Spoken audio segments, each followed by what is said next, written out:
ان کے لیے طالوت نامی ایک بادشاہ کا چناؤ کرتے ہیں۔ قالوا تو کہا انہوں نے، لوگوں نے، سرداروں نے کہا، انا یکون لہ الملک، کہ طالوت کی بادشاہت کیسے ہو سکتی ہے علینا ہم پر، ونحن احق بالملک منہ، جب کہ ہم اس سے زیادہ بادشاہت کے حقدار ہیں۔ اور اسے معلوم ہوتا ہے کہ بنی اسرائیل کے ہاں، ان کے ہاں بادشاہت کسی خاص کنبے قبیلے میں ہوتی تھی، اور طالوت جو ہیں اس خاندان یا اس کنبے قبیلے میں سے نہ تھے، تو جس وجہ سے انہوں نے اعتراض کیا، اعتراض کرنے والوں نے، کہ طالوت کیسے بادشاہ ہو سکتا ہے ہم پر، جب کہ ہم اس سے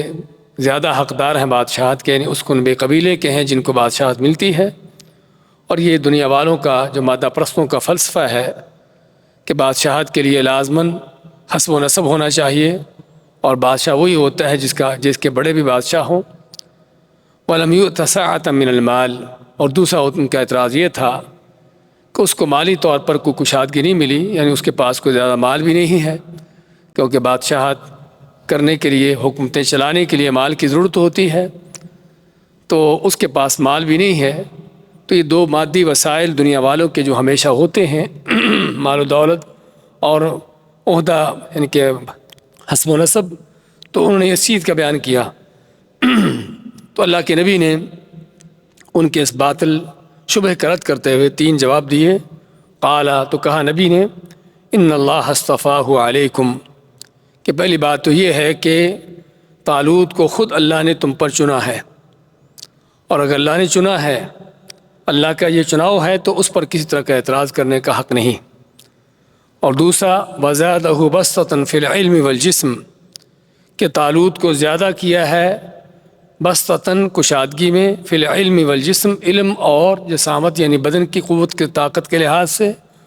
اور علم کے لحاظ سے ان کو علم زیادہ دیا ہے اور جسمانی قوت زیادہ دی ہے۔ اور یہ دونوں چیزیں ہیں جو کسی بھی بڑے عہدے منصب کو اس کو چلانے کے لیے اور اس منصب عہدے پر پورا اترنے کے لیے ضروری ہے کہ آدمی کے پاس اس کام کو کرنے کی پوری مہارت ہو، علم ہو، اور اس کے پاس قوت طاقت ہو اس کام کو کرنے کی۔ واللہ یؤتی ملکہ من یشاء، اور تیسری انہوں نے وجہ یہ بیان کی کہ اللہ تعالیٰ ہے اپنی بادشاہتیں جس کو چاہتا دیتا ہے، جس سے معلوم ہوا کہ اصل کائنات کی بادشاہتیں صرف اللہ کی ہیں، اور اللہ تعالیٰ پھر اپنے بندوں میں سے جس کو چاہتا ہے اس کو عارضی طور پر دنیا میں یہ حکومتیں اور ملکیتیں اس کو دیتا ہے۔ اور اس میں تنبیہ ہے انسان کے لیے کہ اس کو اللہ کی طرف سے ملی ہوئی ملکیتیں جو ہیں اس پر اس کا فخر گھمنڈ نہیں ہونا چاہیے، بلکہ سمجھنے کی ضرورت ہے کہ اس کے پاس یہ امانتیں ہیں، عارضی طور پر ہیں وہاں، ورنہ ان کا حقیقی مالک اللہ ہی ہے۔ واللہ واسع علیم، اللہ تعالیٰ بڑی وسعت والا، خوب جاننے والا ہے۔ اگر تم نے یہ کہا کہ اس کے پاس مالی کشادگی نہیں ہے، تو اللہ تعالیٰ جسے اس کو یہ منصب دیا ہے اس کے پاس ہر طرح کی کشادگیاں ہیں اور وہ ہر طرح کے علم رکھتا ہے۔ وقال لهم نبیہم ان آیۃ ملکہ، اور کہا ان کو ان کے نبی نے کہ طالوت کی بادشاہت کی نشانی یہ ہوگی، ان یأتیکم التابوت، کہ تمہارے پاس وہ تابوت آئے، فیہ سکینۃ من ربکم، کہ جس میں تمہارے لیے اطمینان و سکون ہوگا تمہارے رب کی طرف سے، وبقیۃ، اور بقیہ چھوڑے ہوئے آثار ہوں گے، مما ترک، جو چھوڑے ہوئے ہیں، آل موسیٰ و آل ہارون، موسیٰ اور ہارون علیہ السلام کی اولاد نے، ان کی آل نے، تحملہ الملائکہ، اس تابوت کو، صندوق کو، باکس کو فرشتے اٹھائے ہوں گے۔ اس باکس یا صندوق کے حوالے سے بیان ہوا تھا کہ بنی اسرائیل کے ہاں یہ باکس ہوتا تھا کہ جس میں موسیٰ علیہ السلام کی اور ہارون علیہ السلام کے جو چھوڑے ہوئے باقی آثار ہیں، جس طرح کہا جاتا ہے کہ موسیٰ علیہ السلام کے کو اللہ نے جو تورات دی تھی تختیوں پر لکھی ہوئی، وہ تختیاں تھیں، اور اس طرح کی اور چیزیں تھیں کہ جن کی وجہ سے بنی اسرائیل کے لیے اس میں خیر و برکت تھی، اور ان کا یہ عقیدہ تھا کہ اگر صندوق تابوت ان کے پاس ہو تو ان کو شکست نہیں ہوتی یا فتح حاصل ہوتی ہے اللہ تعالیٰ کی طرف سے، یعنی جو اس میں خیر و برکت رکھی گئی تھی۔ اسی طرح فرماتا ہے فیہ سکینۃ من ربکم، کہ اس باکس تابوت میں تمہارے لیے سکینت اور اطمینان ہے تمہارے رب کی طرف سے، یعنی ان کا اس باکس کا ہونا ہی ان کے دلوں کو اطمینان دلانے کے لیے کافی ہوتا تھا کہ اللہ کی طرف سے فتح ملے گی۔ تو یہ بخش جو تم سے کھویا جا چکا ہے وہ تم کو دوبارہ ملے گا، تمہارے پاس آئے گا، اور اس بات کی دلیل ہے کہ یہ طالوت ہی اللہ کی طرف سے بادشاہ مقرر کیا گیا ہے۔ ان فی ذلک لآیۃ لکم ان کنتم مؤمنین، بے شک اس میں تمہارے لیے بہت بڑی نشانی ہے اگر تم واقعہ ہی ایمان لانے والے ہو۔ فلما فصل طالوت بالجنود، اب طالوت کو اللہ نے بادشاہ مقرر کر دیا، ان کے بادشاہ شروع ہوتی ہے، اور بادشاہت کے شروع ہونے کے ساتھ اپنے معاملات چلانا شروع کرتے ہیں۔ تو اس میں اب فوج تیار کی، لشکر تیار کیا، تو فرمایا کہ جب طالوت جو ہیں فوج لشکر کو لے کر نکلے، قال، تو کہا انہوں نے، ان اللہ مبتلیکم بنہر، اپنے ساتھیوں سے، فوجیوں سے جو ان کے ساتھ آئے تھے، ان سے کہا کہ اللہ تعالیٰ تمہاری آزمائش کرے گا، تمہارا امتحان لے گا، بنہر، ایک دریا پر۔ امتحان کیا ہوگا؟ فمن شرب منہ فلیس منی، کہ جو اس دریا سے پیے گا وہ مجھ سے نہیں ہوگا، یعنی میرے ساتھ نہیں آگے جائے گا۔ ومن لم یطعمہ، اور جو اس سے نہیں پیے گا، فإنہ منی، وہ مجھ سے ہوگا، یعنی میرے ساتھ آگے جنگ کے لیے جائے گا۔ الا من اغترف غرفۃ بیدہ، سوائے جو اپنے ہاتھ سے چلو بھر لے، غرفہ کے معنی ایک چلو بھرنا ہاتھ سے، یعنی اتنا سا پانی تم لے سکتے ہو پینے کے لیے، اس سے زیادہ پینا اس کی تم کو اجازت نہیں ہے۔ اور یہ امتحان اس لیے تاکہ پتہ چلے کہ کون مطیع فرمانبردار ہے اور کون اطاعت نہیں کرتا، اور یہ بھی کہ کس کے ہاں کون ہے جو صبر سے کام لیتا ہے اور کون بے صبر ہے۔ یعنی اگر پانی کے گھونٹ پر صبر نہیں کر سکیں گے تو آگے دشمن سے جنگ کیسے لڑیں گے؟ تو یہ دو بڑے مقصد تھے اس امتحان کے، ایک تو ان کی اطاعت کا جذبہ دیکھنا کہ کہاں تک ان کے اندر اطاعت کا جذبہ ہے، اور دوسرا کہ کہاں تک وہ صبر کرنے کے لیے تیار ہیں۔ تو اللہ ماتا ہے فشربوا منہ الا قلیلا منہم، تو سبھی فوج نے، سبھی لوگوں نے پانی پیا اس سے، سوائے ان میں سے چند لوگوں نے، تھوڑے لوگوں نے، یعنی طالوت کے ان کے حکم کی نافرمانی کرتے ہوئے انہوں نے پانی پیا دریا کا، سوائے چند لوگوں نے۔ اور ایسے ہی ہوتا ہمیشہ، اکثریت جو ہے، اکثر بیشتر لوگ نافرمان ہوتے ہیں۔ تو فرمایا فلما جاوزہ هو والذین آمنوا معہ، فلما، پس جب، جاوزہ، تجاوز کرنا یعنی پار کرنا، جب طالوت نے اور ان کے ساتھی جو تھے ایمان والے، انہوں نے دریا کو پار کیا، قالوا لا طاقت لنا اليوم بجالوت وجنودہ، تو ان کے ساتھی جو تھے، طالوت علیہ السلام کے جو ساتھی تھے ایمان والے جنہوں نے دریا پار کیا تھا ان کے ساتھ، جب آگے دشمن کے لشکر فوجیں دیکھا کہ بہت بڑی فوج ہے، تو کیا کہنے لگے؟ لا طاقت لنا اليوم، کہ آج ہماری کوئی طاقت قوت نہیں، بجالوت کا مقابلہ کرنے کی، وجنودہ، اس کی فوج سے لڑنے کی، اتنی بڑی فوج سے ہم کیسے لڑیں گے؟ قال الذین یظنون انہم ملاقو اللہ، تو اس موقع پر وہ لوگ جو اللہ پر سچا یقین ایمان رکھنے والے تھے، انہوں نے کہا یظنون انہم ملاقو اللہ، جن کا اللہ پر پورا یقین تھا کہ اللہ سے ان کی ملاقات ہونے والی ہے، یعنی ان کا قیامت پر، آخرت پر ایمان و یقین تھا۔ کم من فئۃ قلیلہ، کیا انہوں نے کہا کہ کتنے ہی زیادہ، کم من کتنے ہی زیادہ، فئۃ قلیلہ چھوٹی جماعتیں، غلبت غالب آ گئیں، فئۃ کثیرہ بڑی جماعتوں پر، یعنی تم سمجھتے ہو کہ تھوڑے ہو اور دشمن بہت زیادہ ہے تو تم ان کا مقابلہ نہیں کر سکو گے، تو اپنی تعداد کا نہ دیکھو، یہ دیکھو کہ تم اللہ تعالیٰ تمہارے ساتھ ہے اور اللہ پر تمہارا ایمان ہے، اور اگر ایمان ہے تو پھر اپنی تعداد کو دیکھ کر نہ گھبراؤ۔ تو اللہ تعالیٰ نے تاریخ میں کتنے ہی واقعات ایسے پیش کیے ہیں کہ جس میں چھوٹی چھوٹی جماعتیں بڑی بڑی جماعتوں پر غالب آتی ہیں بإذن اللہ، اللہ کے حکم سے۔ تو فتح نصرت اللہ کی طرف سے ہے، اللہ کے حکم سے ہے،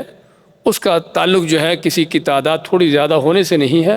لشکر اور فوجیں اسلحے زیادہ تھوڑے ہونے پر نہیں ہے، بلکہ اللہ تعالیٰ جب اس کو مدد کرتا ہے، جس کو فتح دینا چاہتا ہے، تو اس کو نہتے ہونے کے باوجود، بغیر کسی ہتھیار کے بھی اور تھوڑے ہونے کے باوجود بھی ان کو غالب کر دیتا ہے۔ واللہ مع الصابرین، اللہ صبر کرنے والوں کے ساتھ ہے، یعنی ان کو تلقین کی جا رہی کہ تم صبر کر کے اور ہمت استقامت سے آگے بڑھو، اللہ تمہارے ساتھ ہے، اگرچہ تم تھوڑے بھی ہو تو اللہ تعالیٰ تب بھی تم کو فتح نصرت دے گا۔ اس کے بعد کی آیات لیتے ہیں۔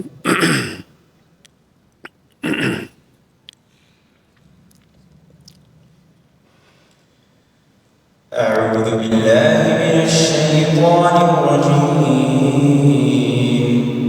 ولما برزوا لجالوت وجنوده قالوا ربنا أفرغ علينا صبرا وثبت أقدامنا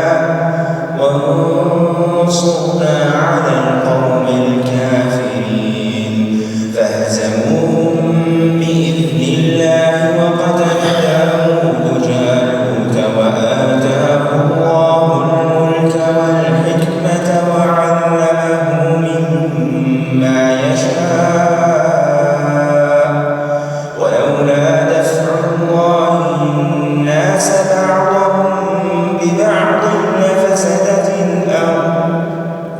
ولولا دفع الله الناس بعضهم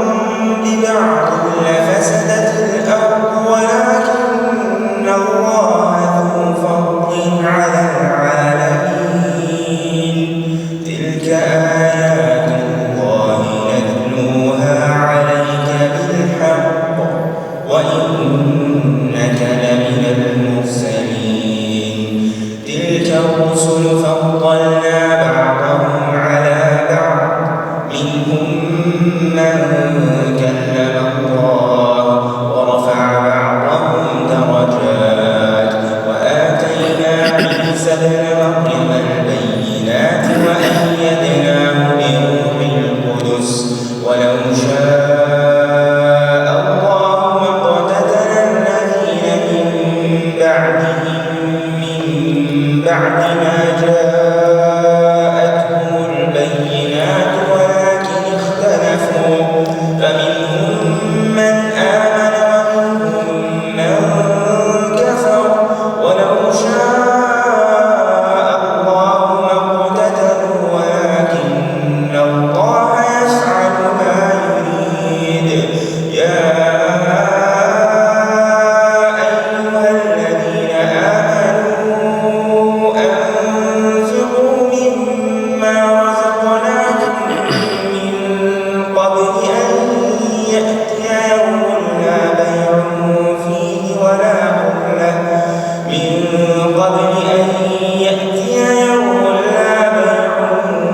فيه ولا خلة ولا شفاعة والكافرون هم الظالمون ولما برزوا لجالوت وجنوده ولما اور جب برزو وہ سامنے آئے آمنا سامنا ہوا لجالوت کافروں کا جو سردار تھا جالوت وجنودہ ہی اس کے لشکر کے سامنے یہاں آمنا سامنا ہوا دونوں فوجوں کا قالو تو کہا ان ایمان والوں نے طالوت کے ساتھیوں نے ربنا اے رب ہمارے افرغ علینا صبرا افرغ علینا انڈیل دے علینا ہم پر صبرن صبر یعنی ہم پر خوب صبر ہم کو صبر کی توفیق دے دے وثبت اقدامنا اور ہمارے قدموں کو جما دے وانصرنا اور ہماری مدد کر علی القوم الکافرین کافر قوم پر فہزموہم باذن اللہ فہزموہم پس انہوں نے یعنی طالوت کے لشکر نے ان کے ساتھ ایمان والوں نے جالوت کی فوج کو شکست دی ہزم کے معنی کہ شکست دینا ہزموہم ان کو شکست دی باذن اللہ اللہ کے حکم سے وقتل داود جالوت اور داؤد علیہ السلام نے جالوت کو کافروں کے سردار کو قتل کیا وآتاہ اللہ الملک والحکمہ اور اللہ تعالیٰ نے داؤد علیہ السلام کو بادشاہت اور حکمت یعنی نبوت عطا کی وعلمہ مما یشاء اور ان کو سکھایا وہ کچھ جو اللہ نے چاہا ولولا دفع اللہ الناس بعضهم ببعض اور اگر اللہ تعالیٰ کا لوگوں کو نہ روکنا ہوتا دفع اللہ روکنا نہ ہوتا اللہ تعالیٰ کا الناس لوگوں کو بعضهم ببعض ایک دوسرے کے ساتھ لفسدت الارض تو یقیناً زمین جو ہے برباد ہو جاتی اس میں فساد پیدا ہو جاتا ولیکن اللہ ذو فضل علی الناس لیکن اللہ تعالیٰ بڑا فضل کرنے والا ہے ولیکن اللہ ذو فضل ولیکن اللہ تعالیٰ بڑا فضل کرنے والا ہے علی العالمین جہانوں پر تلک آیات اللہ یہ اللہ تعالیٰ کی آیتیں ہیں نتلوہا علیک کہ کہ جو ہم آپ پر تلاوت کر کے پڑھ کے سناتے ہیں بالحق حق کے ساتھ، وَإِنَّكَ لَمِنَ الْمُرْسَلِينَ اور بے شک آپ یقیناً رسولوں میں بھیجے ہوئے رسولوں میں سے ہو۔ تِلْكَ الرُّسُلُ فَضَّلْنَا بَعْضَهُمْ عَلَى بَعْضٍ یہ وہ رسول ہیں کہ جن کو ہم نے ایک دوسرے پر فضیلت دی۔ مِنْهُمْ مَنْ كَلَّمَ اللَّهُ ان میں سے وہ بھی ہیں من کلم اللہ جسے اللہ نے کلام کی، اللہ نے بات چیت کی، ورفع بعضهم درجات اور بعض دوسروں کے اللہ نے درجات بلند کیے، وآتینا عیسی ابن مریم البینات اور دی ہم نے عیسی ابن مریم کو البینات واضح نشانیاں، وأیدناہ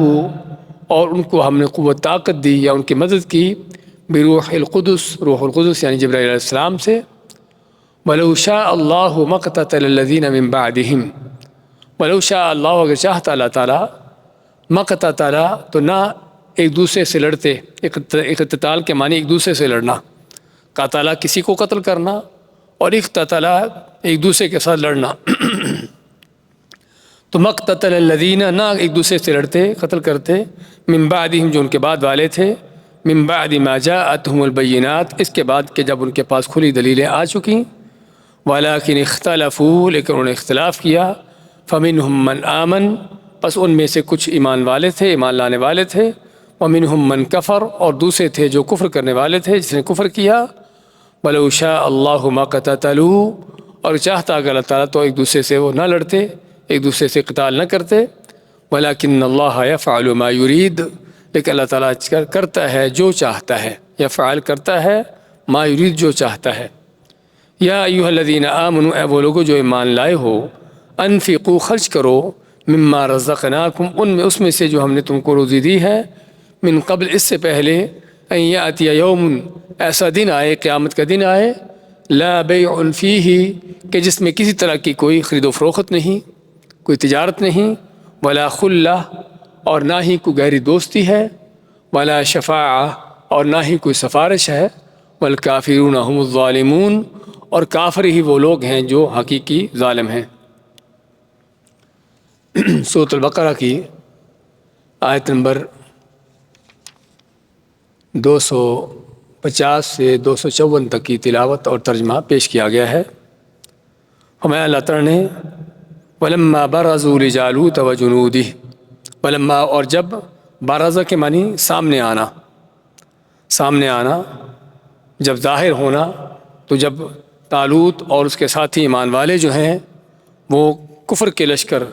جن کا کمانڈر جن کا سردار جالوت تھا، تو اللہ ماتے ہیں کہ جالوت اس کی فوج کے سامنے آئے، طالوت اور ان کی فوجی ان کے ساتھی ایمان والے،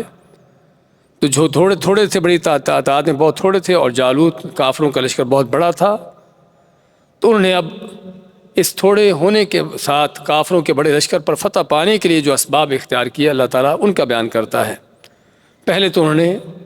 جو سابقہ آیت میں ہم نے پڑھا ہے کہ اپنے آپ کو حوصلہ تسلی دی اور ساتھ والوں کو بھی حوصلہ دلانے کی کوشش کی، ہمت بڑھائی ان کی کہ کافروں کی بڑی فوجیں دیکھ کر نہ گھبراؤ، اللہ تعالیٰ صبر کرنے والوں کے ساتھ ہے، اور کتنی ہی موقعوں پر اللہ تعالیٰ چھوٹی چھوٹی جماعتوں کو بڑی بڑی جماعتوں پر فتح نصرت دیتا رہا ہے۔ اس لیے جو دنیا والوں کے معیار بنائے ہوئے ہیں کہ جہاں پر زیادہ ہوگے، جس کے پاس تعداد زیادہ ہے قوت زیادہ ہے وہ غلبہ پائے گا، یہ معیار اللہ کے ہاں نہیں چلتے۔ تو اس لیے پہلی بات انہوں نے سابقہ آیت میں سید کا بیان کیا تھا۔ اب مزید جب دشمن کے سامنے مارکا شروع ہو جاتا ہے تو دعا کرتے ہیں، قالوا ربنا افرغ علینا صبرا، کہتے ہیں اے رب ہمارے، افرغ علینا، افرغ یفرغ کسی چیز کو انڈیل دینا، پانی کو کسی برتن سے کسی چیز سے جب انڈیلا جاتا ہے تو اس کو کیا کہتے ہیں؟ افرغ۔ تو یہاں پر دعا کیا کرتے ہیں؟ اللہ تعالی ہم پر صبر انڈیل دے۔ صبر انڈیلنے کا معنی اس طریقے سے ہم پر صبر ڈال دے کہ ہم صبر کے اندر، یعنی کہ جس طرح آدمی نہا جاتا ہے اس طریقے سے، یعنی پوری طرح ہم پر صبر ڈال دے کہ کسی انداز سے بھی کسی طور پر بھی ہمارے اندر کوئی ڈر خوف پیدا نہ ہو، کوئی دشمن کو روب طاری نہ ہو، کسی انداز سے بھی ہم تاکہ پیچھے نہ ہٹیں۔ اور صبر کی دعا اس لیے کرتے ہیں کہ جب صبر ہوتا ہے تو آدمی پھر ثابت قدم رہتا ہے، اس لیے انہوں نے پہلے صبر کی دعا کی، پھر ثابت قدمی مانگی، اور پھر فتح نصرت کی دعا کی، اور تینوں چیزیں ایک دوسرے کے ساتھ اٹیچ ہیں، لازم و ملزوم ہیں کہ صبر ہوگا تو آدمی جم کر لڑے گا، ثابت قدمی سے لڑے گا، اور جب ثابت قدمی سے آدمی لڑتا ہے، جنگ کرتا ہے، تو پھر اللہ کی مدد نصرت بھی آتی ہے۔ تو یہ تینوں چیزیں ایک دوسرے کے لازم و ملزوم ہیں۔ تو کہتے ہیں ربنا افرغ علینا صبرا، اے رب ہم پر صبر ڈال دے تاکہ ہم کسی طریقے سے دشمن کی بڑی تعداد دیکھ کر گھبرائے نہیں، ان کے بڑے فوج حملوں سے ہم پیچھے نہ ہٹیں۔ فثبت اقدامنا، ہمارے قدموں کو جما دے۔ قدم جمانا اس طرح کے موقعوں پر کیا ہوتا ہے کہ ثابت قدم رہنا، کتنے بھی خطرناک اور کتنے مشکل ترین حالات کیوں نہ ہوں، میدان نہ چھوڑنا، پیچھے نہ ہٹنا، بلکہ آگے بڑھنا۔ تو ثابت قدمی، اور کوئی شک نہیں کہ جنگ کے اندر دشمن کے مقابلے کے وقت ثابت قدمی یہ بہت اہم وہ چیز ہے کہ جو فتح نصرت کا سبب ہے۔ تو ثبت اقدامنا، ہمارے قدموں کو جما دے کہ ہم دشمن کے مقابلے میں پیچھے نہ ہٹیں، ہمارے قدم جو ہے جمے رہیں۔ منصرنا علی القوم الکافرین، اور ہماری مدد کر کافر قوم پر، ہماری مدد کر کافروں کی قوم پر۔ منصرنا، ہماری مدد کر القوم الکافرین، کافروں کی قوم پر۔ تو یہ ہے حقیقت میں دعا کرنے کا وقت۔ کون سا وقت؟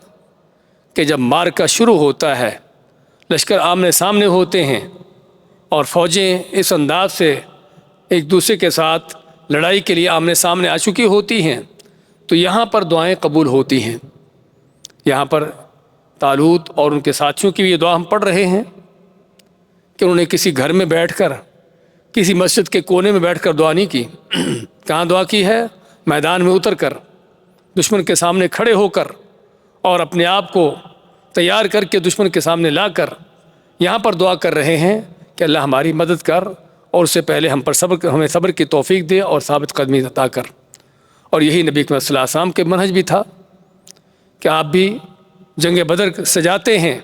اپنے چند ساتھیوں کو، 313 صحابہ کو کافروں کے 1000 کے لشکر کے سامنے کھڑا کر دیتے ہیں، اور اس کے بعد آپ اللہ سے دعا کرتے ہیں۔ تو دعائیں قبول ہونے کا اصل وقت یہ ہے۔ ہمارے بعض لوگ وہ کسی مسجد کے کونے میں بیٹھے بیٹھے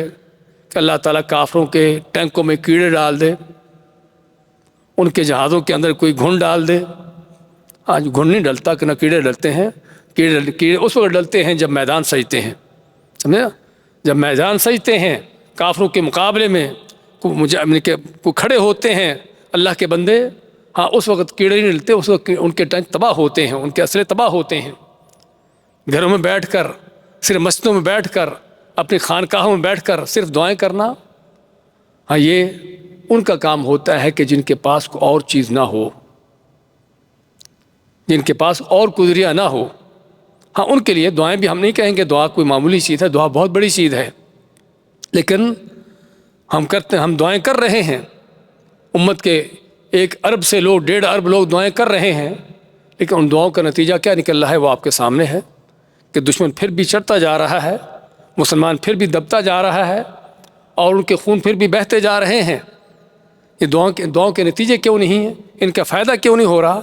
وہ فائدہ اس لیے نہیں ہو رہا کہ اللہ تعالیٰ چاہتا ہے کہ میدانوں کو سجا کر دعائیں کی جائیں۔ تو یہاں پر بھی انہوں نے گھر میں بیٹھ کر دعا نہیں کی، میدان سجایا، کافر کے سامنے، دشمن کے سامنے کھڑے ہوئے، چاہے تھوڑے تھے، کمزور تھے، اسلحے ان کے کم ہوں گے دشمن سے، لیکن اللہ پر یقین ہے، اللہ پر بھروسہ ہے، اور یہاں پر آ کے دعائیں کرتے ہیں۔ تو ان دعاؤں کا پھر نتیجہ کیا نکلتا ہے؟ اللہ تعالیٰ مت فہزموہم باذن اللہ، اللہ نے پھر دشمن کو شکست دی، انہوں نے اللہ کے حکم سے دشمن کو شکست دی۔ تو اس انداز سے یہاں پر فتح حاصل ہوتی ہے، یہاں پر دشمن گرتے ہیں، یہاں پر دشمنوں کی گردنیں کٹتی ہیں، اور یہاں پر ان کی جو دعا ہے وانصرنا علی القوم الکافرین، کافروں کا نام لے کر دعا کرنا کہ ہمیں کافروں پر فتح دے۔ یہاں پر شیخ بن عثیمین رحمۃ اللہ علیہ بڑے اہم ایک بات کی توجہ دلاتے ہیں، وہ کیا ہے کہ انہوں نے یہ نہیں کہا کہ ہمیں اپنے دشمن پر فتح دے، کیونکہ بعض کا دشمنی کسی اور وجہ سے بھی ہو سکتی ہے، ذاتی اناد ہو سکتا ہے، ویسے بھی طرح طرح کے لوگوں کے جھگڑے اختلافات ہوتے ہیں، لیکن ان پر ہمیں فتح کیوں دے؟ کیونکہ یہ کافر ہیں، تیرے دشمن ہیں، تیرے باغی ہیں۔ تو یہ اصل دعا ہے کہ جو کرنی چاہیے کہ کسی پر فتح نصرت کی دعا صرف اپنی ذاتی مقاصد کے لیے نہیں،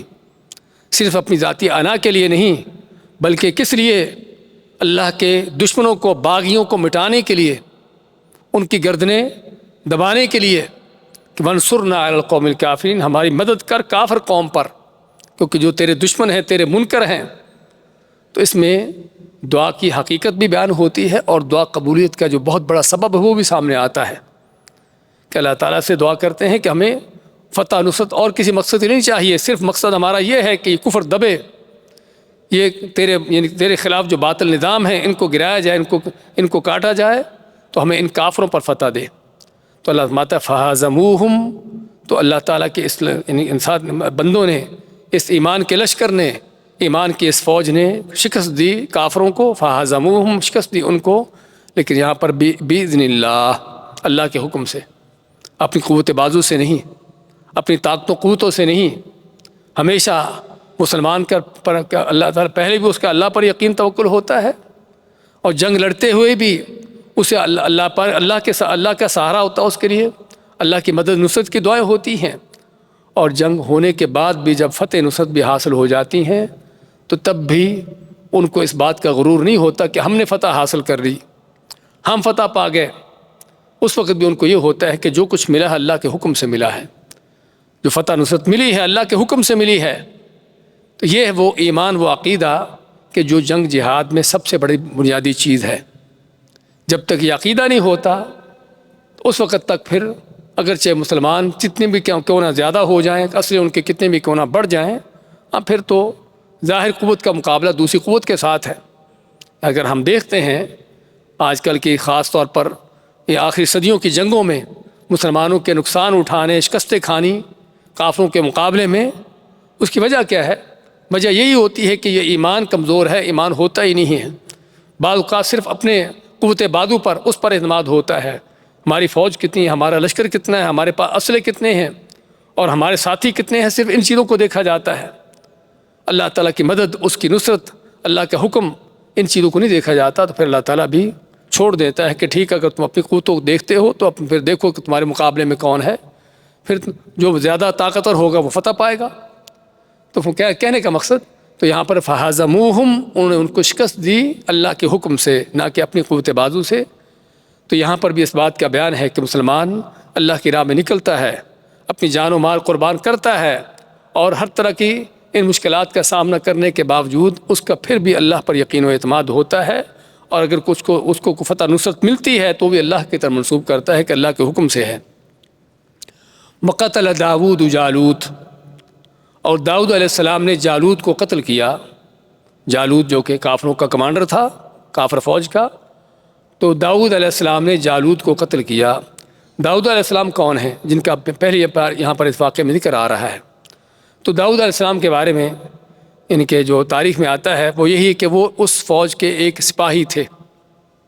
اس فوج کے ایک سپاہی تھے، کوئی بڑے کمانڈر نہ تھے۔ تو اللہ تعالیٰ نے ان کے ہاتھوں، داؤد علیہ السلام کے ہاتھوں جو ہیں کافروں کے اس بڑے سردار کو، اس کے کمانڈر کو قتل کروایا۔ کس لیے؟ کہ آگے داؤد علیہ السلام کو اللہ تعالیٰ بڑے عہدے منصب دینا چاہتا تھا۔ تو اللہ تعالیٰ جب کسی چیز کو کرنا چاہتا ہے تو اس کے اسباب بھی پھر اللہ تعالیٰ پیدا کر دیتا ہے۔ کیونکہ طالوت کے بعد اللہ تعالیٰ نے خلافت حکومت داؤد علیہ السلام کو دینا تھی۔ اب داؤد علیہ السلام ابھی تو ایک سپاہی ہیں، اب ایک سپاہی جو ہے کس طرح بادشاہت تک پہنچے گا، کس طرح ایک کمانڈر سپہ سالار بنے گا، اس کے لیے بہت بڑی کوئی چیز چاہیے۔ اس کے لیے بڑا کام اللہ نے ان سے کیا کروایا کہ ان کے ہاتھوں سے کافروں کے کمانڈر کو قتل کروا دیا۔ اب کوئی شک نہیں کہ کافروں کے کمانڈر کا قتل ہونا کسی کے ہاتھوں بہت بڑی بات ہے، اور ایسا اگرچہ سپاہی، عام سپاہی بھی کیوں نہ ہو، اس کو بہت بڑا انعام ملتا ہے۔ تو اس لیے یہ رستہ تھا داؤد علیہ السلام کا اس بادشاہت تک، تخت پر پہنچنے کا، جو اللہ نے ان کے لیے یہاں سے وہ مہیا کیا، ان کو شروع کیا۔ تو ما قتل داؤد علیہ السلام نے، جن کا آگے ہم تفصیلات پڑھیں گے اگلی صورتوں میں چل کر مزید، کہ داؤد علیہ السلام جو سلیمان علیہ السلام کے باپ ہیں، جن کو اللہ نے بادشاہت دی، تو ان کو اللہ نے، داؤد علیہ السلام نے قتل کیا جالوت کو۔ اور جالوت بادشاہ کے قتل ہونا خاص طور پر ان کا اس آیت میں ذکر ہونے کا کیا مقصد ہے؟ کیونکہ کوئی بھی فوج، کسی فوج کا بھی جو کمانڈر ہے، کسی ملک کا بھی جو بادشاہ ہے، کسی قوم کا جو بڑا ہے، سردار ہے، اس کو قتل کر دیا جانا، اس کی ہلاکت ہو جانا پوری قوم کی ہلاکت ہوتی ہے۔ اور خاص طور پر سابقہ زمانوں میں اگر آدمی دیکھتا ہے جنگوں کے حالات تو دیکھتا ہے کہ فوج کا کمانڈر یا سپہ سالار یا بادشاہ جو بھی اس کو نام دے لیجئے، اس کا بہت بڑا دار و مدار ہوتا تھا فتح شکست پر، اور اس لیے دشمن کی سب سے بڑی کوشش یہی ہوتی تھی کہ اس کمانڈر تک پہنچا جائے، اس کو پکڑا جائے، چاہے اس کو گرفتار کر لیا جائے یا اس کو قتل کر لیا جائے۔ تو عام طور پر جب کمانڈر قتل ہو جاتا ہے تو پھر جو ہے باقی فوج کے بھی حوصلے ٹوٹ جاتے ہیں اور شکست کھاتی ہے۔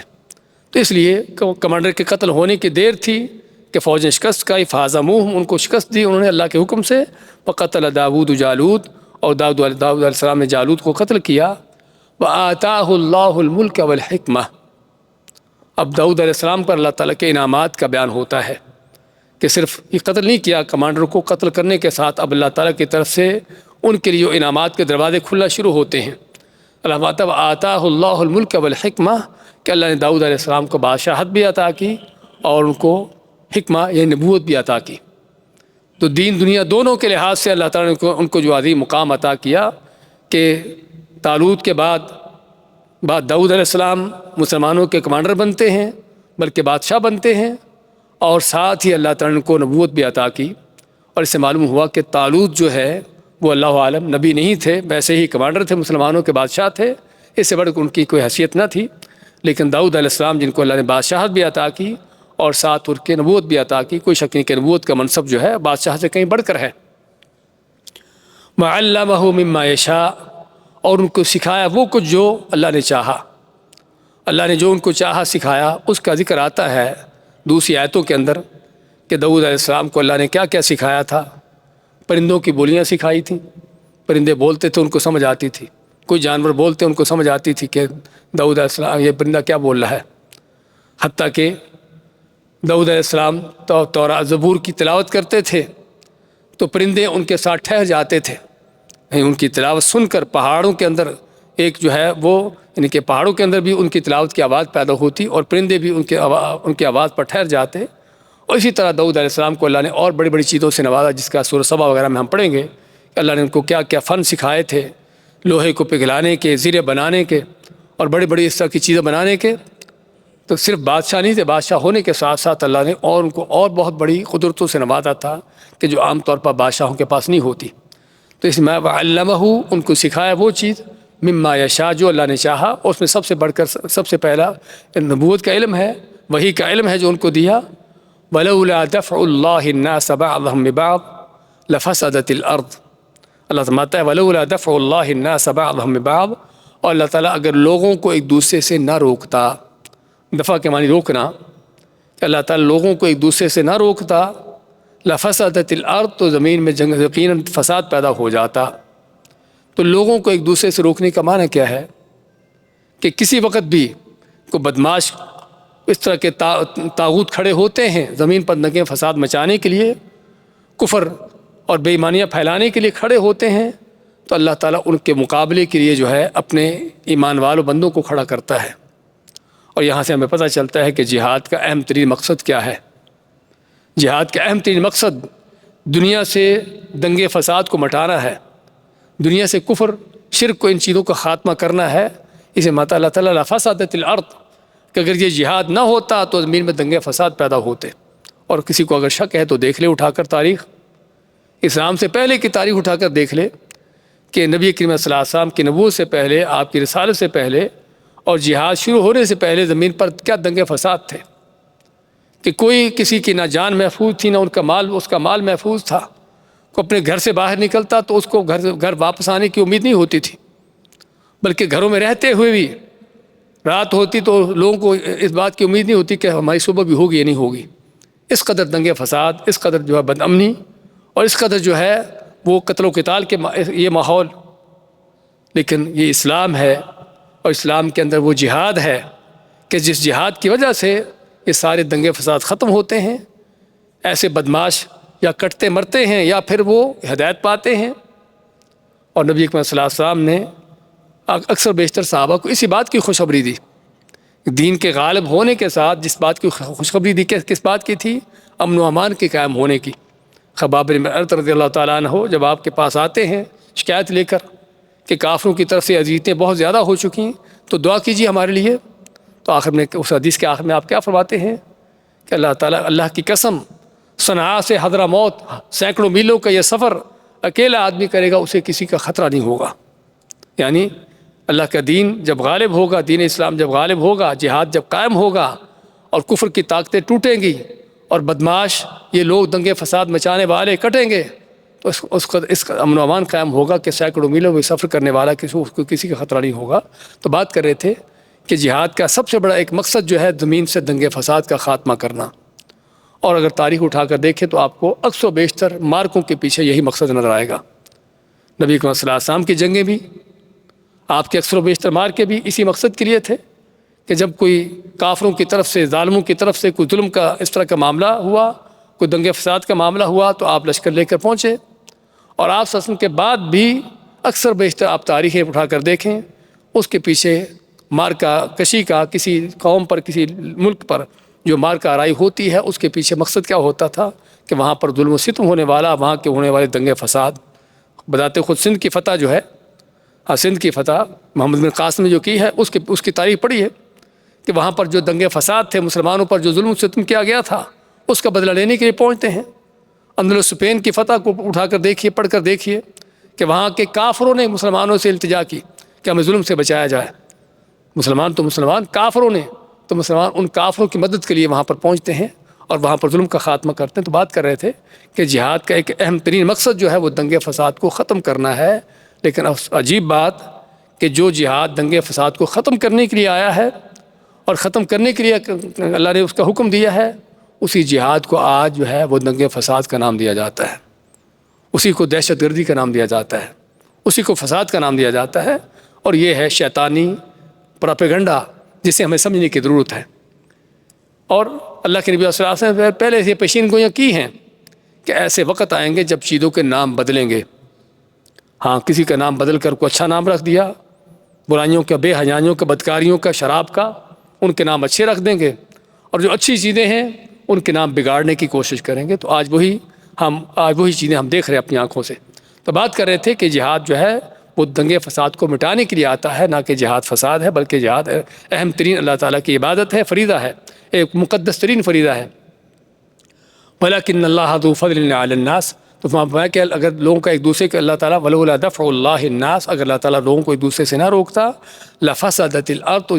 یقیناً زمین میں دنگے فساد پیدا ہوتے۔ سورۃ الحج میں اللہ نے مزید اس چیز کا بیان کیا ہے کہ اگر یہ لوگوں کو ایک دوسرے سے نہ روکنا ہوتا تو کیا ہوتا؟ هدمت صوامع وبیع وصلوات ومساجد یذکر فیہا اسم اللہ کثیرا،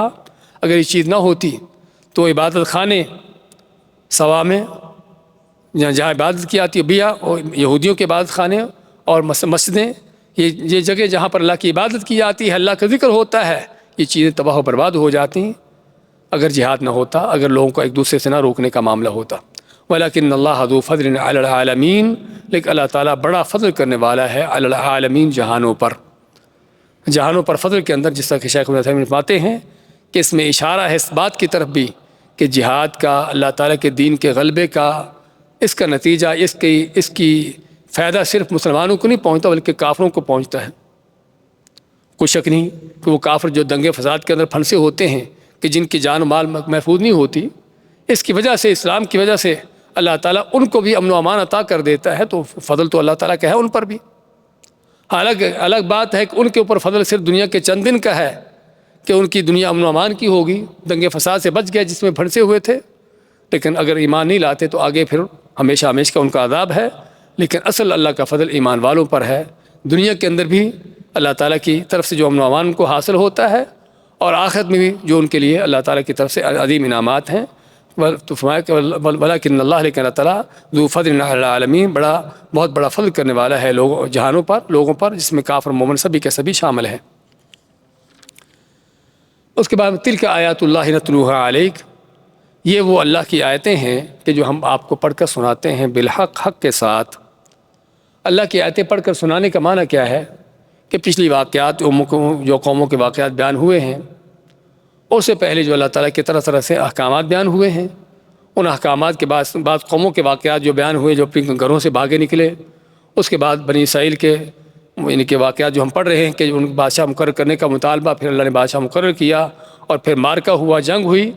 یہ ساری وہ چیزیں جو ہم پڑھ کر تم کو سناتے آئے تھے، نتلوہ علیک، جو ہم آپ کو پڑھ کر سناتے ہیں، بالحق، حق کے ساتھ۔ حق کے ساتھ ہونے کے معنی کہ اگر کوئی خبر ہے تو برحق ہے، اس میں کسی طرح کا جھوٹ نہیں ہے، اور اللہ تعالیٰ کا اگر کوئی حکم ہے تو عین عدل و انصاف پر مبنی ہے، جس طرح کہ اللہ تعالیٰ کا فرمان ہے کہ تمت کلمۃ ربک صدقا وعدلا، کہ اللہ تعالیٰ کے کلمات جو ہیں وہ صدق و سچائی کے ساتھ پورے ہو چکے اور عدل و انصاف سے پورے ہو چکے۔ تو خیر کہنے کا مقصد کہ یہ ہے کہ اللہ تعالیٰ کس طرح حق کے ساتھ چیزوں کو پورا کرتا ہے، اور اس آیت میں دلیل کیا ہے، وَإِنَّكَ لَمِنَ الْمُرْسَلِينَ، اور بے شک آپ یقیناً بھیجے ہوئے رسولوں میں سے ہو۔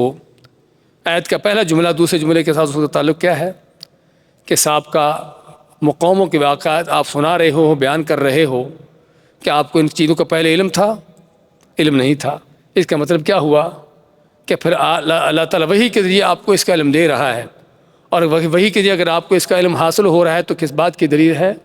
آپ کے اللہ کے نبی رسول ہونے کی دلیل ہے۔ تو یہ آیت حقیقت میں رسول کریم صلی اللہ علیہ وسلم کی نبوت اور رسالت کو اس کی صداقت سچائی پیش کرنے کے لیے ہے، کہ اگر رسول کریم صلی اللہ علیہ وسلم صاحب کو قوموں کے واقعات بیان کر رہے ہیں کہ جو ہزاروں سال پہلے گزر چکی تھیں، ان کے واقعات ذکر ہو رہے ہیں آپ کے زبان سے،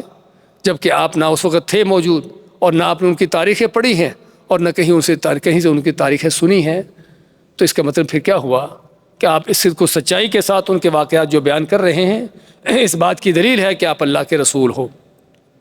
اور انک لمن المرسلین، اس قدر تاکیدوں کے ساتھ یہ چیز بیان کرنے کا مقصد کیا ہے؟ کافروں کا رد کرنا، منکروں کا رد کرنا، وہ بڑی بڑی تاکید کے ساتھ آپ کی رسالت کا انکار کرتے تھے۔ یقول الذین کفروا لست مرسلا، جیسا ماتا اللہ تعالیٰ سورۃ الرعد میں کہ کافر کہتے ہیں کہ تم ہرگز رسول نہیں ہو، تو جیسے جیسے کافروں کی طرف سے اعتراض ہوتے ہیں، ایسے ہی اللہ تعالیٰ پھر ان کے اعتراضوں کا جواب بھی دیتا ہے کہ اگر تم کہتے ہو کہ آپ ہرگز رسول نہیں ہو، تو ہم یہ بتانا تم کو بتاتے ہیں کہ آپ واقعی اللہ کے سچے رسول ہیں،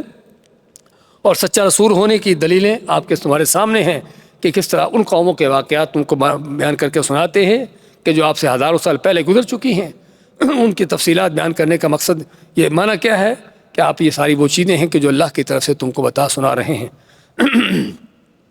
وَإِنَّكَ لَمِنَ الْمُرْسَلِينَ، اور بے شک آپ بھیجے ہوئے رسولوں میں سے ہو، جس میں آپ کو یعنی کہ اس میں آپ کو تاکید نہیں کی جا رہی،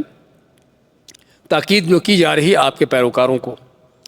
اور ان لوگوں کو جن کو طرح طرح کے شبہات پیدا کیے جاتے تھے آپ کی رسالت نبوت کے حوالے سے،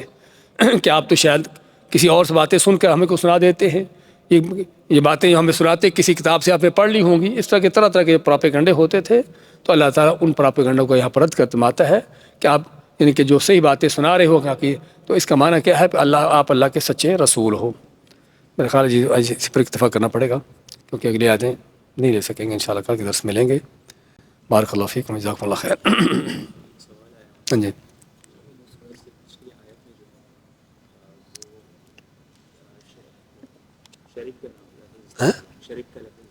ہاں یطعم،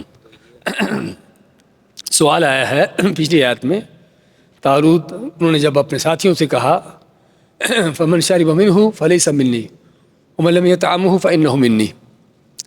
تو پہلے جملے میں شریب کا لفظ استعمال کر رہے ہیں اور دوسرے جملے میں یطعمہ،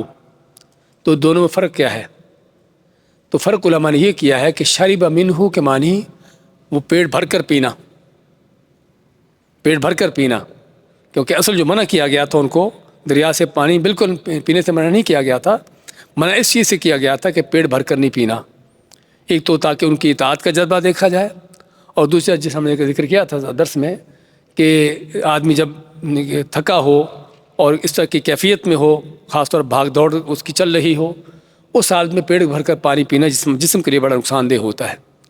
تو شریب کے لفظ اندر معنی آتا ہے زیادہ پانی پینا، پیٹ بھر کر پینا، اور آگے دوسرے جملے کے اندر من لم یطعمہ فانہ منی، کہ جو نہیں اس میں سے چکھے گا، اصل تو یہ طعام کا معنی ہوتا ہے چکھنا، اور چکھنے کا لفظ یہ معنی دیتا ہے کہ بالکل بھی نہ پینا، بالکل بھی نہ پینا، لیکن انہیں اس سے آگے اس کو مستثنیٰ کرتے ہوئے فرمایا الا من اغترف غرفہ، یعنی یہ نہیں کہ چکھنے کا معنی کہ بالکل نہ پیو، اگر تمہارا گلا خشک ہے، تمہارا منہ خشک ہو رہا ہے تو ایک آدھ چلو لے سکتے ہو جس سے اپنا گلا تر کر لو، اتنی تم کو گنجائش ہے، اس سے نقصان بھی نہیں ہوگا جسمانی طور پر بھی، اور اطاعت کا حکم بھی یعنی اطاعت کا جذبہ بھی معلوم ہو جائے گا کہ واقعی تم اطاعت کرنے والے ہو۔ تو یہ فرق ہے دونوں کے اندر، ورنہ شرب کا معنی پینا اور طعام کے معنی ہوتا ہے کھانا ویسے، لیکن اس لفظ سے ہم کو معنی ملتا ہے کہ طعام کا لفظ جو ہے کھانے پینے دونوں پر استعمال ہوتا ہے۔